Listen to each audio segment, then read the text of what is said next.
Good afternoon, students. I'm your teacher Hemlata Yadav, and today we are going to discuss a CBSE sample paper of class 10 science. As the CBSE exams are soon going to be coming, so you all are busy in preparing for your CBSE exams.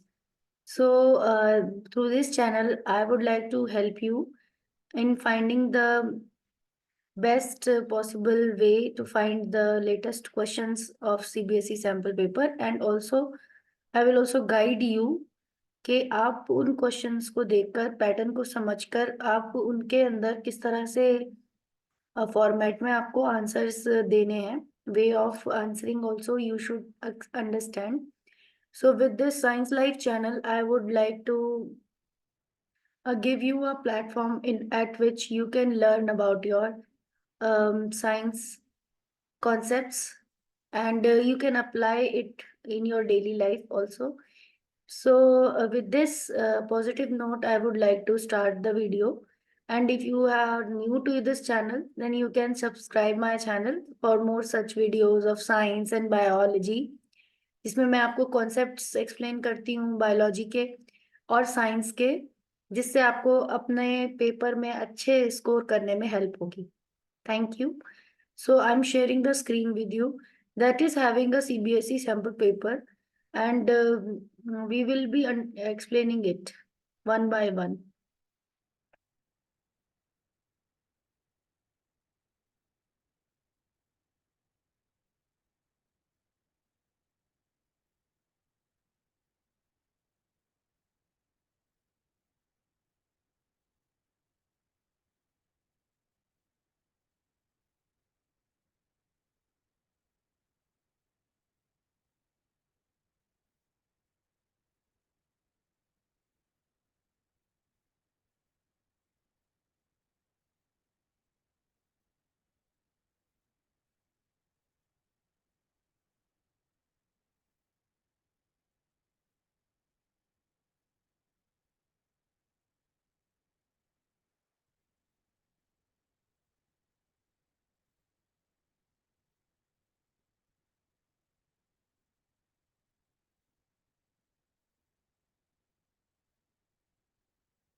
So CBSE sample paper science is also divided into 5 sections: A, B, C, D, E.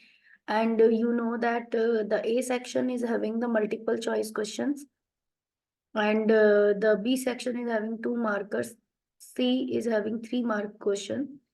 D is having your 5 mark question, and E is having your case study questions.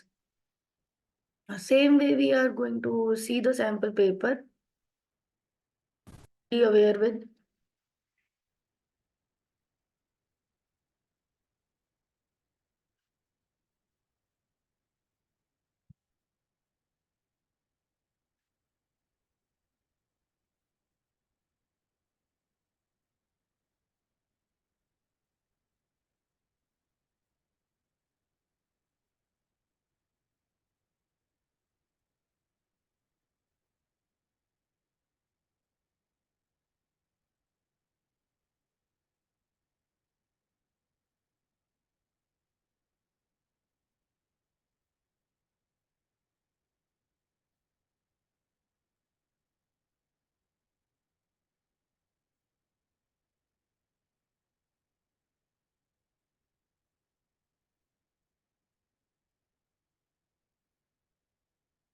So I'm searching the correct screen to be shared. It was a wrong one which got shared. So let us again share the screen with you.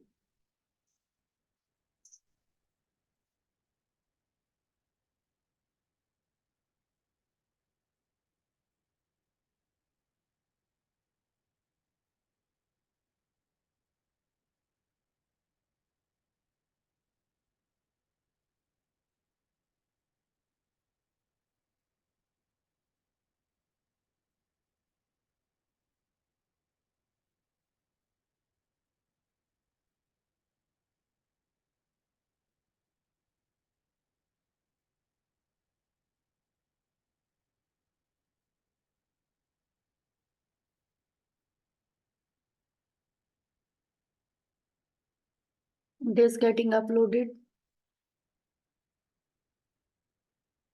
I think you all have also bought the sample paper books. आप उससे भी practice कर रहे हैं. That is also a right way of studying. And you have to solve various sample papers which are given.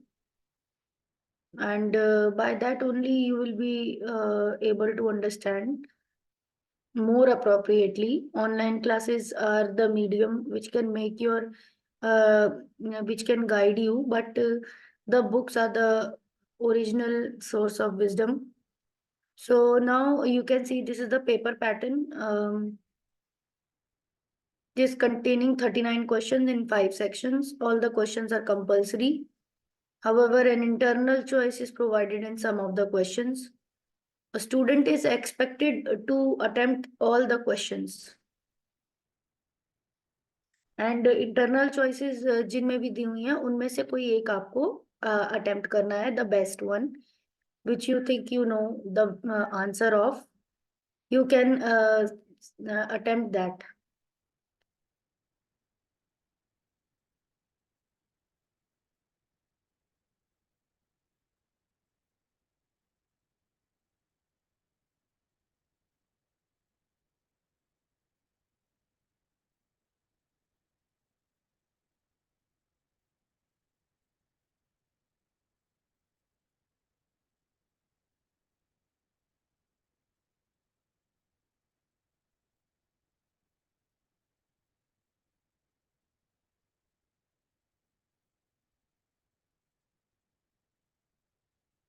So this is the question instructions which are in on your screen.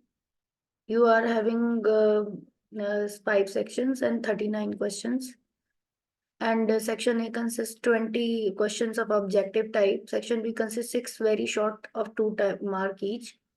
Section C consists of 7 short answer type.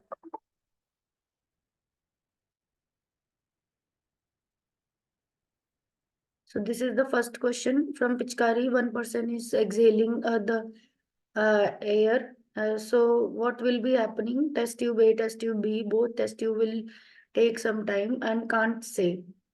What is the question in the given activity? Lime water of which test tube will get milky faster? किसका सबसे पहले पिचकारी की मदद से आप lime water के अंदर एयर डाल रहे हैं या अपने माउथ से आप एक्सहेल कर रहे हैं, किसमें फास्टर होगा? तो एयर जब आप एक्सहेल करेंगे उसमें CO2 ज्यादा होगा, तो in the test tube be the milky will become faster. The lime water will convert into milky because उसमें CO2 है, कैल्शियम कार्बोनेट बन जाता है रिएक्शन से. Which of the following are used as an antacid to reduce the acidity in the stomach? Sodium carbonate, magnesium hydroxide या magnesium hydroxide and sodium hydroxide किनको use किया जाता है as antacid? Sodium bicarbonate, magnesium hydroxide.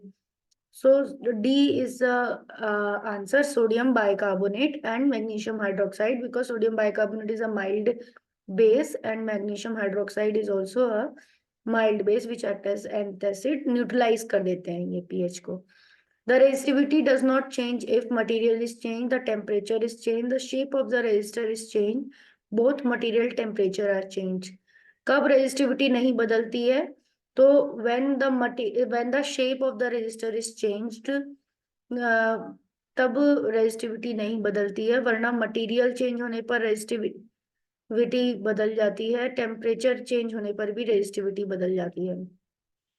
Most important safety method used to protect from appliances from short circuiting. किस method से आप appliances को बचा सकते हैं शॉर्ट सर्किटिंग से? अर्थिंग से, यूज ऑफ फ्यूज से, यूज ऑफ स्टेबलाइजर से, या फिर यूज ऑफ इलेक्ट्रिक मीटर से? तो आपको पता होना चाहिए it is by use of fuse. Fuse is a safety device, इसी से आप बचाते हैं अपने अप्लायंसेस को.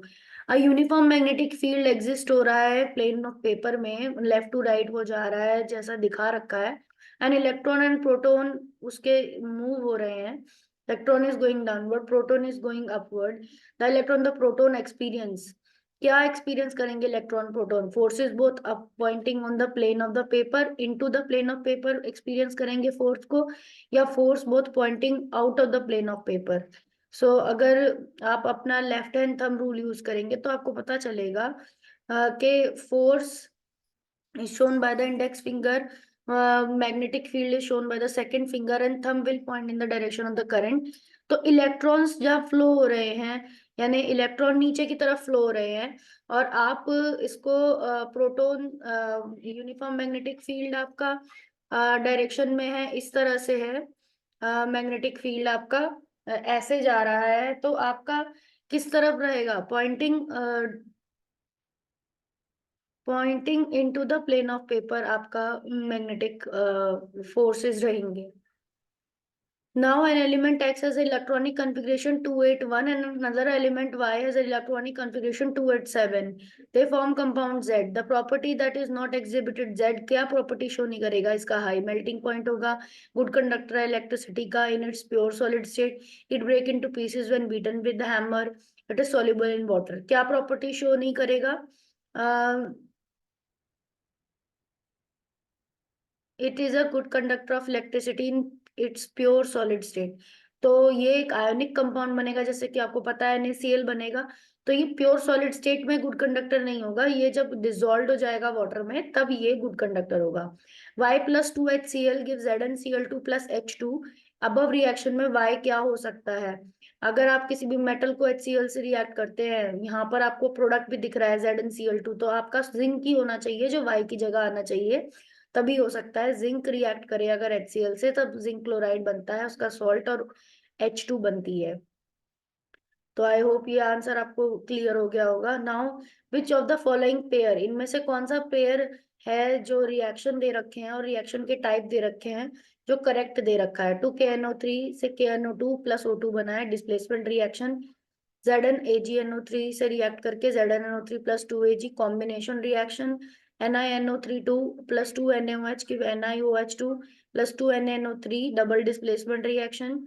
And N2+3H2 gives 2NH3, decomposition reaction।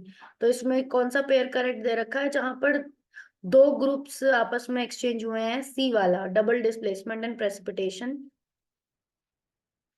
Because इसमें दो ग्रुप्स आपस में इंटरचेंज हुए हैं, NiOH बना है एंड 2NaNO3 बना है, तो ये एक तरह का डबल डिस्प्लेसमेंट और प्रेसिपिटेशन रिएक्शन है। Equal volume of hydrochloric acid and sodium hydroxide solution, same concentration की अगर मिक्स करी गई तो जिससे रिजल्ट हुआ है, the pH of the resulting solution check with the pH paper से चेक किया है, तो क्या आएगा? तो आपको पता है हाइड्रोक्लोरिक एसिड है, सोडियम हाइड्रोक्साइड है। हाइड्रोक्लोरिक एसिड एसिड है स्ट्रॉन्ग, और हाइड्रोक्साइड, सोडियम हाइड्रोक्साइड एक बेस है। दोनों को जब रिएक्शन करवाएंगे तो सॉल्ट बनेगा जो कि न्यूट्रल पीएच का होता है। तो the colour will be what? Greenish, क्योंकि न्यूट्रल का ग्रीनिश कलर होता है। Exchange of the genetic material take place in, exchange genetic material का 10th क्वेश्चन पूछ रहा है कहाँ होगा? तो वेजिटेटिव रिप्रोडक्शन में होता है एक्सचेंज जेनेटिक मटेरियल का, एसेक्सुअल में होता है, या सेक्सुअल में, या बडिंग में? तो हमें पता है सेक्सुअल रिप्रोडक्शन में ही एक्सचेंज होता है जेनेटिक मटेरियल का, तो इसका आंसर C होगा। When a person eat something egg white, proteins and water enter the stomach, which substance in the stomach and leaving the small intestine. जब कुछ प्रोटीन की चीज अगर कोई पर्सन खाएगा तो प्रोटीन और वाटर उसके स्टमक में जाएगा, तो कौन सा सब्सटेंस स्टमक में गया है और कौन सा लीव वहां से निकलेगा? तो living the stomach, living the small intestine, जब स्टमक से निकलेगा तो उसमें कुछ प्रोटीन्स होंगे, कुछ अमीनो एसिड्स होंगे, कुछ वाटर होंगे, क्योंकि अभी पूरा पूरा प्रोटीन पूरा डिसॉल्व नहीं होता है, तो कुछ प्रोटीन्स होंगे, कुछ अमीनो एसिड होंगे, थोड़े बहुत वो ब्रेक हो चुके होंगे। लिविंग के वक्त स्मॉल इंटेस्टाइन से रहेगा उसके अंदर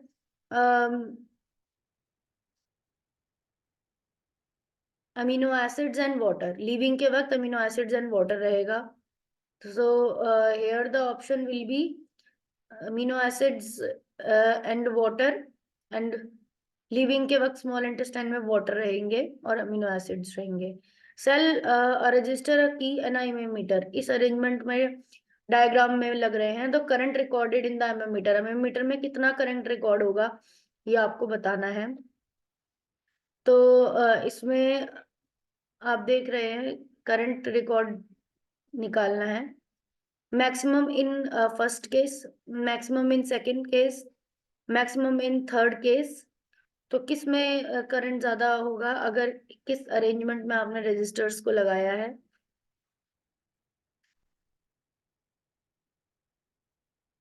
तब डायरेक्टली एमोमीटर के पास आएगा करंट, तब ज्यादा, यानी फर्स्ट केस में मैक्सिमम होगा जब वो रजिस्टर से पास होकर एमोमीटर में जाएगा। तो दैट मीन्स उसमें ड्रॉप हो जाएगा थोड़ा सा करंट। सेम, वैसे तो सेम भी रह सकता है बिकॉज सीरीज में ही एमोमीटर लगा है, तो it is option can be D, same in all cases. दाओ, which of the following is correct for a physical change? Only physical property change, large amount of heat is absorbed or evolved. Which of the above statement is or are correct? तो physical change में इनमें से क्या correct रहता है? सिर्फ physical property बदलती हैं या large amount of heat absorb या इवॉल्व होती है? तो फिजिकल प्रॉपर्टीज में करेक्ट रहता है, फिजिकल प्रॉपर्टी चेंज होती हैं और कभी कभी हीट और इवॉल्व और एब्जॉर्ब भी होती है फिजिकल चेंज में।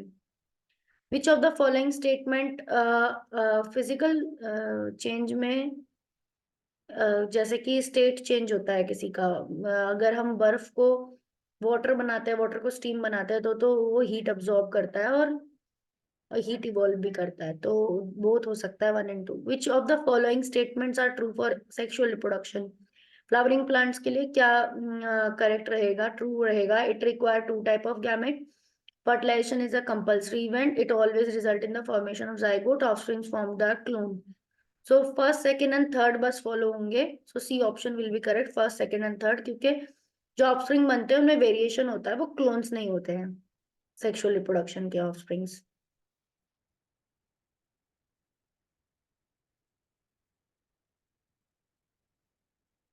So now next question. A person is suffering from severe cold or he or she cannot differentiate to taste an apple. Differentiate the stem of a smell of a perfume, that is an agarbatti. Differentiate red and light from the green light. Differentiate hot object from the cold object. क्या होगा जब कोई person severe cold से and he क्या नहीं कर पाता severe cold में पर्सन? तो हम ये देखते हैं कि वो टेस्ट एप्पल का और आइसक्रीम का नहीं समझ पाएगा, क्योंकि टेस्ट को समझने के लिए उससे थोड़ा सा टेस्ट उसके खुशबू से भी आता है, तो डिफ्रेंशिएट नहीं कर पाएगा टेस्ट ऑफ एप्पल में। उसको एप्पल भी सेम लगेगा, आइसक्रीम भी सेम ही लगेगी। Structural formula of benzene, benzene का स्ट्रक्चरल फॉर्मूला क्या होगा, ये आपका क्वेश्चन है। तो बेंजीन आपको पता है, B will be the formula of benzene, the hexocyclane cyclic ring of single bonded carbon atoms and having 2 hydrogens in each. C will be the option. So alternate double bonds are there and one hydrogen bond instead of 2. तो benzene थोड़ा cyclohexane से अलग होती है, so the C option will be correct. What I was telling वो cyclohexane था, but ये क्या है, ये बेंजीन है। इसमें एक वन पोजीशन पे मान लो अगर सिंगल बॉन्ड है, तो सेकंड पोजीशन पे डबल बॉन्ड हो गया, देन अगेन थर्ड पोजीशन पे सिंगल बॉन्ड है, फिर double, then single, then double. So benzene में इस तरह से रहता है, अल्टरनेट सिंगल और डबल बॉन्ड रहते हैं, और सैचुरेटेड साइक्लिक हाइड्रोकार्बन है बेंजीन। साइक्लोहेक्सेन ही अनसैचुरेटेड है। Now moving to next question.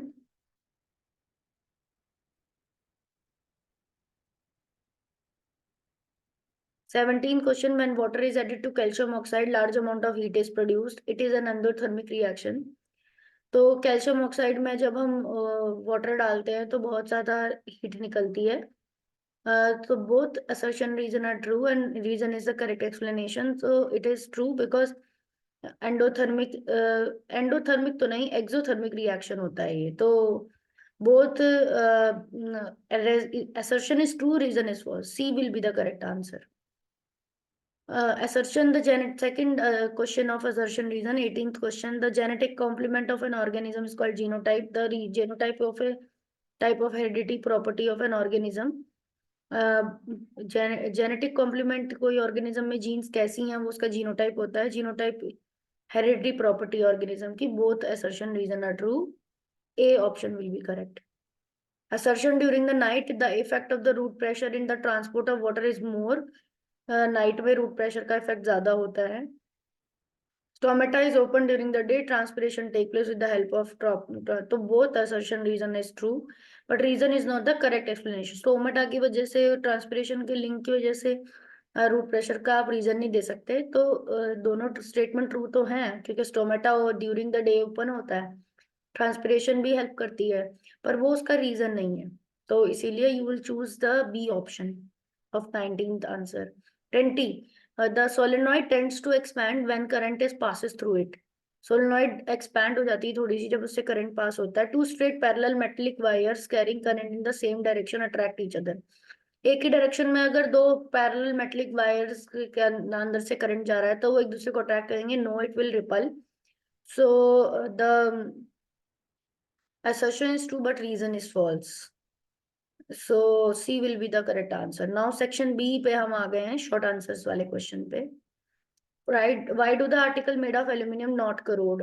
Aluminium के article corrode क्यों नहीं होते? Because aluminium is less reactive than the iron and the other metals. And next is the reactions are given. Fe plus CuSO4, FeSO4 plus Cu plus FeSO4. Which of the above reaction will take place? कौन सा reaction होगा? तो आपको पता है पहला वाला reaction होगा बिकॉज Fe कॉपर सल्फेट के सोल्यूशन में से कॉपर को डिस्प्लेस कर देता है because iron is more reactive than copper. Stomata of desert plant remain close during the day time. Stomata desert plant के क्लोज क्यों रहते हैं डे टाइम के वक्त? How did they take up carbon dioxide for photosynthesis? क्योंकि वो night time में open होते हैं. तो स्टोमेटा बिकॉज वो ट्रांसपिरेशन को अवॉइड करना चाहते हैं तो नाइट के वक्त वो CO2 ले लेते हैं और कुछ इंटरमीडिएट प्रोडक्ट बना के रख लेते हैं जो वो दिन में उसे कन्वर्ट कर लेते हैं कार्बोहाइड्रेट्स में. Which of largest digestive gland human body में कौन सा है? लीवर है. And what is the name and the function of its secretion? ये बाइल जूस सिक्रीट करता है और ये मल्सीफाई करते हैं, बिग फैट को छोटे फैट में बदलते हैं. What are the end product form during fermentation in yeast? Fermentation करती है यीस्ट तो क्या एंड प्रोडक्ट बनता है? इथेनॉल बनाती है और CO2 बनाती है. तो what under what condition similar process हमारी बॉडी में कब ये ऐसा होता है? जब हमारे पास भी एनारोबिक कंडीशन हो जाती है. एनारोबिक कंडीशन में हम भी क्या बनाते हैं? We also make the lactic acid during the anaerobic condition where there is no dispersion of the light refracted through a rectangular glass slab. क्यों डिस्पर्शन नहीं होता ग्लास स्लैब के वक्त लाइट का? क्योंकि ग्लास स्लैब के अंदर जो लाइट जा रही है that is showing the lateral displacement और वहां पर एक ही जैसा पूरा मीडियम है and the light is moving from air to the glass slab. So it is getting bend and it is bending towards the normal because glass slab is a denser medium. What is meant by near point and the far point of the eye? Human eye जितना पास से पास देख सकती है उसे near point कहते हैं जो 25 centimetre है. ह्यूमन आई जितना दूर से दूर देख सकती है जो इन्फिनिटी है वो आपका फार पॉइंट है. And now in food chain comprising frog, insect, birds, grass, which one of the organism is likely to concentrate harmful non-biodegradable chemical in its body? कौन सी चीज इनमें से अपने बॉडी में ज्यादा हार्मफुल बायोकेमिकल्स accumulate करेगी? So it is frogs which will be larger or it is birds because frogs को भी birds खाएंगी. तो बर्ड्स क्योंकि फूड चेन में टॉप में आ रही हैं तो they will be having the maximum concentration क्योंकि इनके अंदर एक फिनोमेना चल रहा है कि they are showing what they are showing the biological magnification.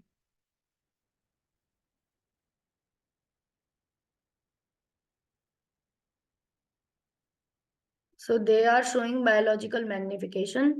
So in their body, the more likely maximum concentration रहेगी. Now section C में name the type of chemical reaction.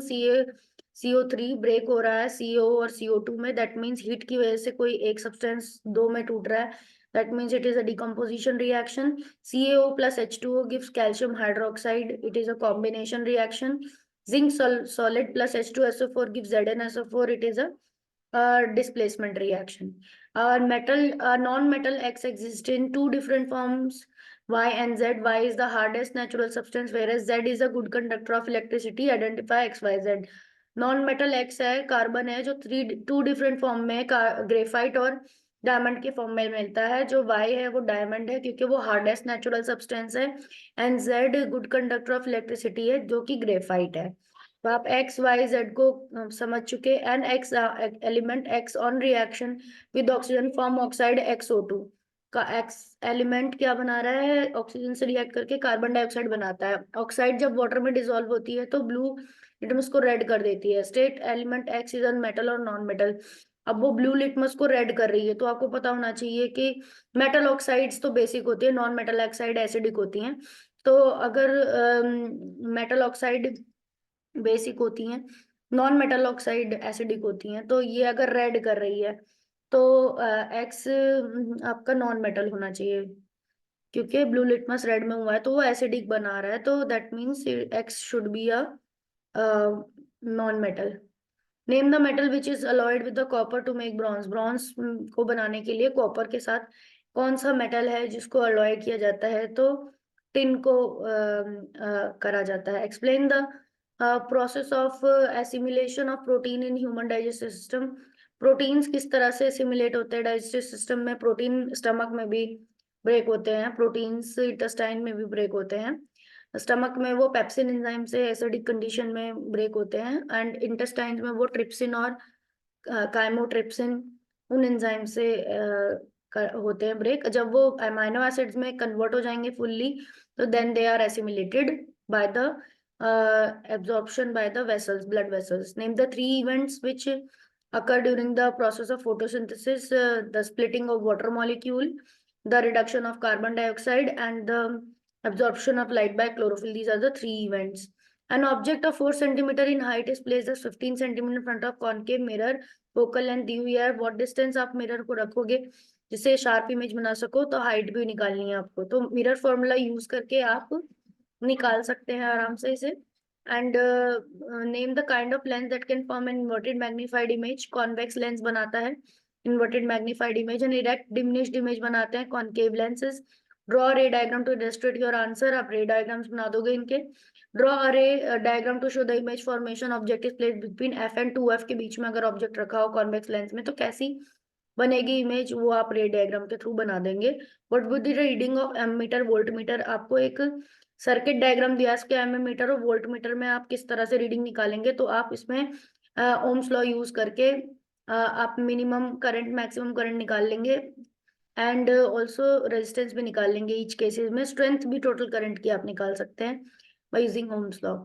It is said that there is no need to put a complete ban on the product containing aerosols. What are aerosols? Why is there demand to put a ban on it? तो aerosols आपके CFC contain करते हैं और because CFC ozone layer का depletion करता है, इस वजह से हमें एरोजोल कंटेनिंग प्रोडक्ट जैसे फोम हुए, फायर एक्सटिंग्विशर्स हुए, उनके ऊपर बैन लगाना चाहिए, उनका सब्स्टिट्यूट यूज करना चाहिए. हमारा केस, अब हमारे 5 मार्कर क्वेश्चन आ गए. Draw the structure of ethanoic acid. आप इथेनोइक एसिड जानते हैं CH3COOH, उसका स्ट्रक्चर बना लेंगे.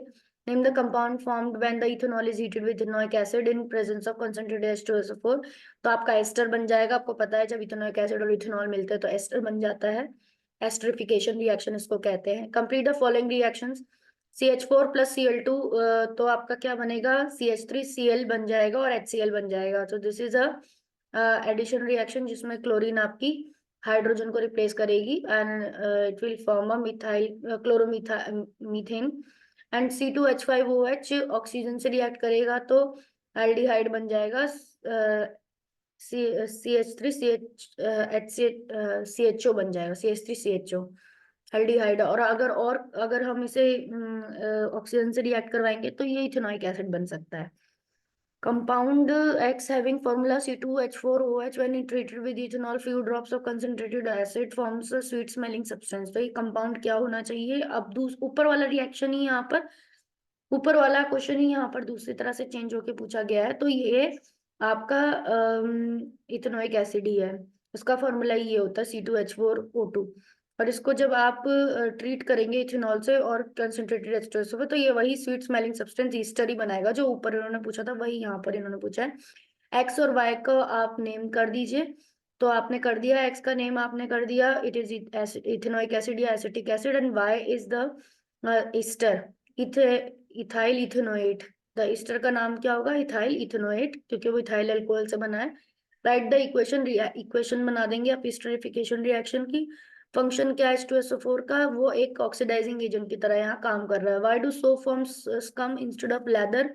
बिकॉज सोप्स, उनके पास ऐसे सॉल्ट्स नहीं होते, वो हार्ड वाटर में प्रेजेंट मैग्नीशियम और दूसरे हैवी सॉल्ट्स के साथ बॉन्ड बना लेते हैं, और वो फिर लेदर प्रोड्यूस नहीं करते। Differentiate between the pollen grain and ovule. Pollen grain is the male gametophyte, वो मेल गैमेट्स बनाता है, स्पर्म बनाता है। पोलन ग्रेन के अंदर स्पर्म होते हैं, ओव्यूल के अंदर एग होता है।